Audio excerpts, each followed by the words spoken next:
So when I think about the first year, it honestly, to me, wasn't the best. It was tough. It was a lot of struggle. It was a new program, essentially a whole new engine package, transmission, all that stuff.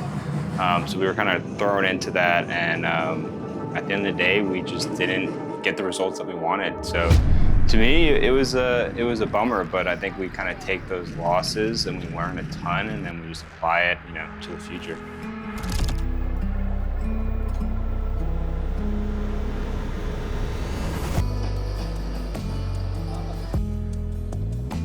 So coming into round one, they announced that we'll be at Leadfoot City. I actually had the privilege to drive it before they actually opened it, so we had a little bit of data, just basically knowing like what type of pavement it was, how big the facility is. The only thing was that no one had any idea what the actual layout was until we arrived that day.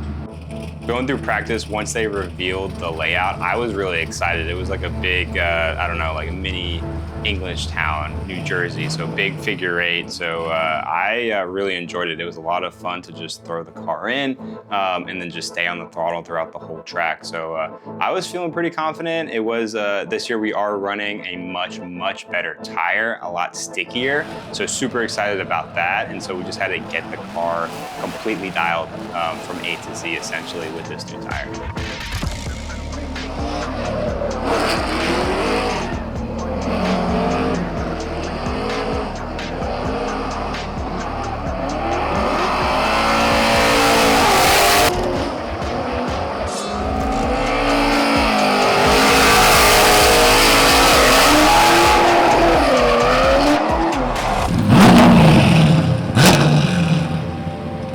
Previous year, we finished in 5th place for the year. So coming in, since we had that position, we actually didn't have to do seating. So it was great. We can just kind of ease into competition, get the practice we needed, and then kind of just sit back, and we got to enjoy watching some of our other competitors as well as get data on them.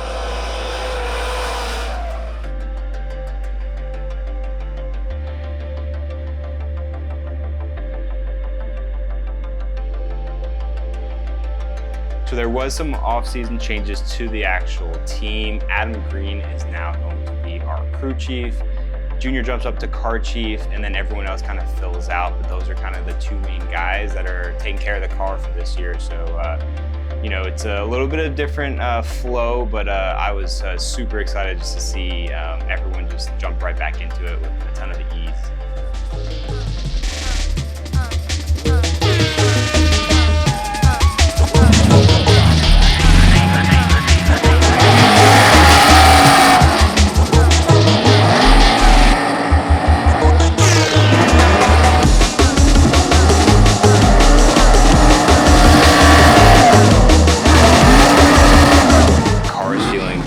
I think the confidence is really high, so yeah, we're riding high, and then all of a sudden, boom, the car gets completely taken out on initiation.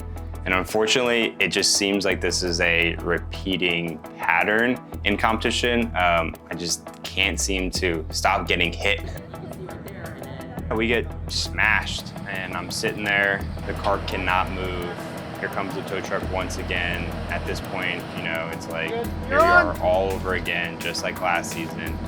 And in Pro-Am, we only have 4 rounds, so every single round is so important that, we finish the best as possible.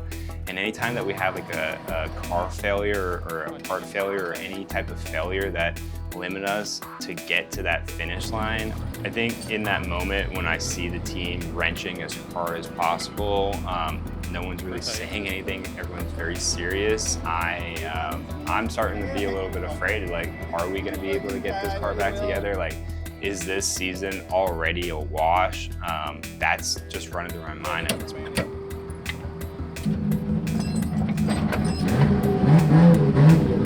After the team busted their butts, we were able to get the car back together. I was super happy just knowing that we kind of continue the battle for tonight.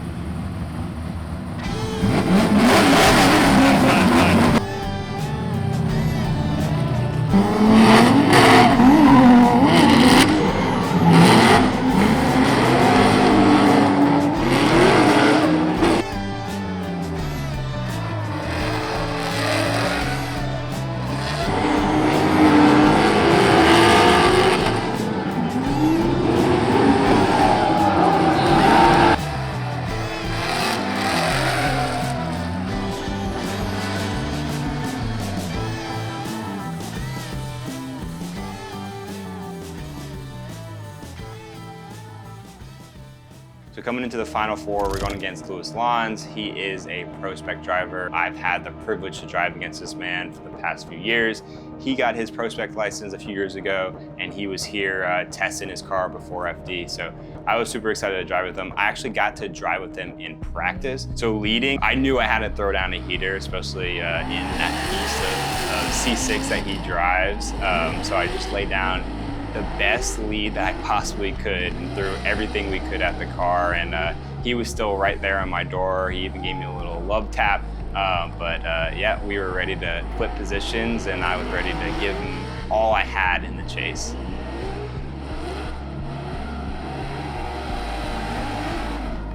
Pulling up to the line, again, I was still kind of measuring, okay, like we drove against him in practice, I kind of know what I need to do, without knowing at this point that he was actually in his pro car. So I pull up to the line, and there goes the lights, and he absolutely takes off. And he didn't do that in practice, but here we are in comp, and there he goes. So I'm doing whatever I can to kind of catch up to him in the first turn.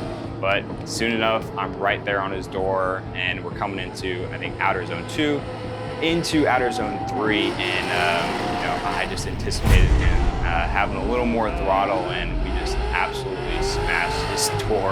We actually took his door skin right off, and on that impact, like the car completely got stiff, and I did whatever I possibly could to keep the car in drift to kind of pass that finish line.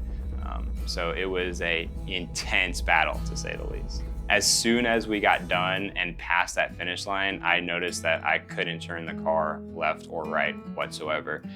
We had a rack failure on the impact when we actually hit his door. So I get on the walkie, tell the team, hey guys, I cannot turn whatsoever. I limp it back to the actual pits. And then from there, we determined that the rack is completely gone. It is toast. We were told to get ready for our third place battle against Colette Davis, but we, for the first time, unfortunately had to bow out of competition due to a failure. So it was a bummer. We ended up placing 4th place, but to be honest, like, I knew, like, if we didn't have that failure, that we would definitely win more time or been able to battle again and take it down and then sweep that podium. So I was just riding high just because I had the confidence of how great the team did through everything that day. Of course, we got hit. That's what happens, I guess, with Team Cotrone Drifting. But, you know, we battled back, and we did what we could. And at this point, you know, we know what changes we need to have. And we're just getting ready to take that podium in round number 2.